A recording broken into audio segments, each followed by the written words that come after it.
Buonasera, bentornati a Sky-TG24 Economia in diretta per parlare di questa liberalizzazione dell'orario di apertura dei negozi. Noi abbiamo voluto esagerare un po' parlando di una spesa di mezzanotte che però è possibile, si potrà fare, visto che la legge, una parte della manovra Monti, dice liberi tutti, si può tenere aperto qualsiasi cosa, più o meno, ci sono poi anche lì dei limiti, ma a qualsiasi ora l'Italia di un salto solo diventa il paese più liberalizzato in questo settore. Putiferio naturalmente, alcune regioni minacciano ricorsi, addirittura l'hanno già fatto, commercianti inviperiti, quelli piccoli, d'accordo, quelli grandi, insomma tante voci da sentire. Qui in studio con me Davide Bordoni, che è assessore alle attività produttive e non solo del Comune di Roma, benvenuto. Roma Grazie. Che è stata tra le prime città a aderire subito a Roma, tutto aperto. Ci colleghiamo invece con Vendemmiano in provincia di Treviso, dove è collegato con noi Luca Zaia, presidente della regione Veneto, che questa norma invece non la ama affatto. Benvenuto Zaia. Buonasera, buonasera a tutti. Collegato con noi da Parma Roberto Ravazzoni, economista che nell'osservatorio liberalizzazione del CERMES dell'Università Bocconi ha analizzato proprio l'effetto economico di tutto ciò. Benvenuto professore. Buonasera a lei e ai telespettatori. E per sentire la voce dei commercianti, soprattutto di quelli piccoli, Mauro Bussoni, vice direttore generale di Confesercenti. Benvenuto anche lei Bussoni. Buonasera, grazie. Comincerei dal governatore Zaia per chiedere innanzitutto, lei questo ricorso, sappiamo la Toscana l'ha già fatto il ricorso contro questa norma, perché le regioni dicono il commercio è roba nostra, materia nostra, il governo non può intervenire, il governo dice noi parliamo solo di concorrenza che è materia nazionale. Ebbene il Veneto, Zaia, questo ricorso l'ha già fatto, lo farà, come stanno le cose? Ma il Veneto lo farà, non l'abbiamo già fatto perché aspettavamo la pubblicazione in Gazzetta Ufficiale del decreto. Poi non è una partita di essere contro la modernità, tutti noi vorremmo i negozi aperti a tutte le ore, tutti noi abbiamo quelle aspettative che magari anche la liberalizzazione cerca di disegnare. La verità è che il contesto sociale ed economico nel quale si va a calare questa norma non è quello del Comune di Roma piuttosto che di altre metropoli, ma è quello di 581 comuni come in Veneto, che fatte salve alcune eccezioni, che penso a Venezia, con la sua piazza San Marco, che potrebbe essere la via Monte Napoleone di Milano, piuttosto che il centro storico con via Condotti a Roma, per il resto da noi sono tutti piccoli negozi che oltre a una funzione economica ne hanno anche una elevatissima di sociale. Il Veneto ha dei comuni che mediamente hanno poco meno di 4.000 abitanti e quindi garantire all'anziano, a chi non ha l'auto, di poter avere un negozio sotto casa è una garanzia anche dal punto di vista sociale. La liberalizzazione perché Chiaro Presidente Zaia, vorrei subito sentire su questo l'opinione del professor Ravazzoni, perché lei ha proprio fatto uno studio su quanto invece ci conviene far aprire i negozi con grande libertà. Come risponde a Zaia che dice qui nei piccoli comuni, in Veneto, ma la situazione è analoga in altre regioni, quelli che non hanno l'auto, gli anziani, rischiano di vedere sparire piccoli negozi e avranno anche dei problemi, oltre al problema economico di chi può perdere il lavoro? Guardi, nel nostro osservatorio noi ci siamo occupati delle liberalizzazioni a 360 gradi, quelle degli orari sono solo una piccola parte, devo dire, significa parlare di liberalizzazioni proprio dal basso. In realtà nel nostro lavoro noi abbiamo sottolineato con grande evidenza l'importanza del pluralismo distributivo. I cittadini consumatori devono essere messi nelle condizioni di poter scegliere e di comprare sotto casa piuttosto che al centro commerciale, di poter comprare diciamo, anche in orari che per oggi sono stati finora considerati non abituali. Quindi la possibilità di poter scegliere credo che sia un grande privilegio che va lasciato al cittadino consumatore, nel rispetto del pluralismo distributivo.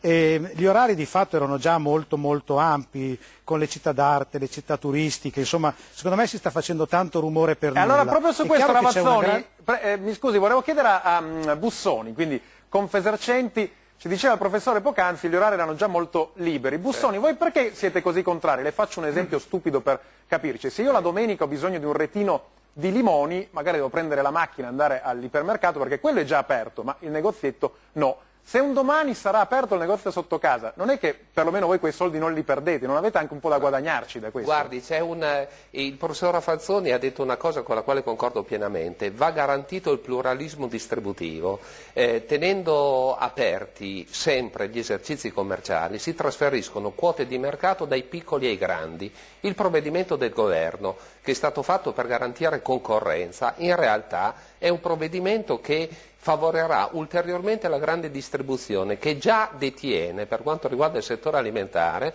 una quota di mercato che supera il 70%. Quindi c'è il rischio di estensioni di attività economiche che sono fondamentali e oltretutto è un provvedimento che non garantisce aumento dei consumi, non garantisce maggiore occupazione, non garantisce miglioramento del servizio. Cioè, quindi è un provvedimento. Beh, insomma, Bussoni, quest'ultima cosa no, perché il miglioramento del servizio c'è, io è più comodo, posso comprare. Guardi, le chiedo, anche qui ritorno alle affermazioni sulle aperture. Già oggi in Italia è possibile aprire negozi dalle 7 del mattino alle 22 di sera. Le aperture domenicali, lasciamo perdere le città d'arte che hanno aperture pressoché costanti, quindi già oggi hanno nei periodi di vacanza, nei periodi di maggiore flusso turistico, ci sono deroghe in abbondanza, ci sono circa 30, abbiamo fatto una media, comunque 25 festività in tutte le città nelle quali si tiene aperto, ma che bisogno c'era di fare ulteriormente? In nessun paese d'Europa avviene quello che avviene in Italia. E allora chiediamolo, chiedo scusa, no, Bussoni, aspetti, perché chiediamo, lei ha fatto una domanda, che bisogno c'era? Noi lo chiediamo a Davide Bordoni perché Roma è stata una delle città che per prime ha detto che ci adeguiamo, tutto aperto. Innanzitutto Bordoni, se stanotte un macellaio di Pietralata tiene la sua bottega aperta, viene multato o è tutto in regola? Bene, con la nostra circolare che abbiamo fatto alla Polizia Municipale non viene multato, ma come non può essere multato in tutta Italia. E allora perché il Presidente della Regione Polverini, fate parte della stessa diciamo, alleanza politica,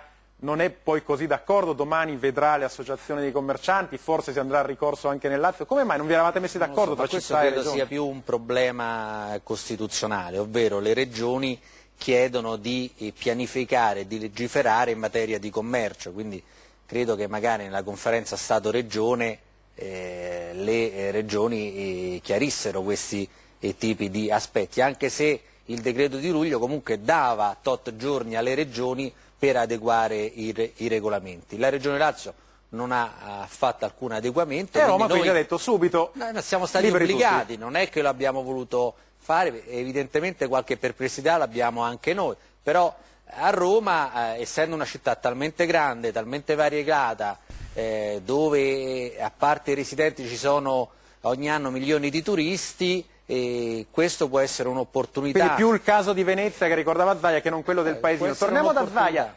Presidente, chi decide, lei o i sindaci? Nel senso, sappiamo appunto che si è parlato anche di vigili in alcune città del Veneto che devono andare a controllare per sanzionare chi tenesse aperto fuori dagli orari, cioè applicando quella che ci diceva Bordoni è una legge che potrebbe essere già in vigore. Che succede se a Montebelluna un panettiere, come avevamo detto prima, rimane aperto? Viene multato o no stanotte?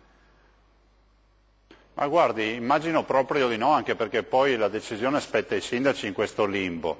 Però vorrei, se mi permette, dire solo una cosa, anche perché chi ci ascolta rischia di credere che ci sono delle amministrazioni che non vogliono liberalizzare. La verità è che i commercianti sono per il guadagno, sono per fare il reddito, però sono letteralmente fuori mercato nella competizione con la grande distribuzione, cioè questa è l'unica preoccupazione. Per cui vorrei sottolineare questo aspetto, il problema non è che i commercianti sono dei codardi o decidono di lavorare di meno, il problema è che imporre a loro una competizione con i grandi centri commerciali è impossibile e questo lo dobbiamo riconoscere, tutto qui, non c'è, ha ragione il professore della Bocconi quando dice forse di liberalizzazione dovremmo parlare partendo dall'alto, non dal basso. Questo è l'ultimo dei problemi che avevamo. Però questa è una cosa grossa perché cambia le nostre abitudini, cambia anche il volto delle città e crea dei problemi economici di cui stiamo parlando, ovviamente. Tant'è che voi avete detto faremo ricorso. No, guardi, mi perdoni, glielo dice uno che ha girato il mondo e gira il mondo. E il volto della città lo cambia solo il centro storico, nel senso che troveremo qualche negozio in più aperto ad ore strane, come accade nelle metropoli del mondo. La verità è che nei nostri paesi, nelle nostre cittadine, tutto continuerà ad essere come prima. In Veneto si possono aprire i negozi dalle 7 del mattino alle 10 di sera. Sfido chiunque a trovare un commerciante che decide di aprire la notte o aprire prima al mattino. Ecco, Zaia, tra poco dobbiamo salutarla, volevo chiederle un rapido commento su questioni più d'attualità. Innanzitutto la proposta del suo collega della Regione Campania, Caldoro, che ha detto ci sono regioni che hanno dei soldi che non possono usare, li hanno in cassa ma il patto di stabilità glielo vieta, mettiamo questi soldi tutti insieme e distribuiamoli per fare una specie di fondo di garanzia. Lei come la valuta? Beh, guardi, noi come Veneti abbiamo 1 miliardo e 400 milioni di euro nella tesoreria unica nazionale, cioè abbiamo liquidità in conto corrente, per spiegarlo in maniera molto semplice. E ne darebbe un po' a Caldoro di questi soldi? Assolutamente no, perché ne hanno bisogno i veneti e dobbiamo pagare i conti ai nostri creditori. Direi che qui è la storia della coperta troppo corta e si fa finta di avere una coperta utile per quel letto che ormai non riusciamo più a coprire.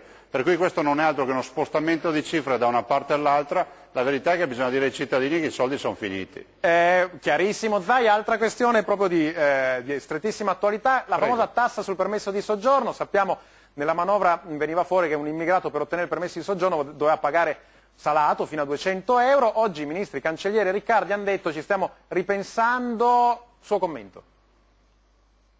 Ma guardi, io vedo tanti ripensamenti da parte di questo governo. Ne parlavamo prima delle liberalizzazioni. 7.000 farmacisti hanno fatto ripensare sul tema della liberalizzazione delle farmacie. Oggi abbiamo questo ripensamento rispetto a questo. Molto probabilmente ancora non ci si è accorti che questo governo, oltre alle manovre recessive come quella che è stata apportata, dovrebbe avere il coraggio di dire che abbiamo delle regioni in Italia dove si spende di più di quello che si dovrebbe spendere. Questo vuol dire avere coraggio di affrontare il tema delle riforme. Va bene Zai, la ringrazio, liberiamo quindi il Presidente della Regione Veneto, torniamo anzi veniamo qui in studio da Bordone. Allora,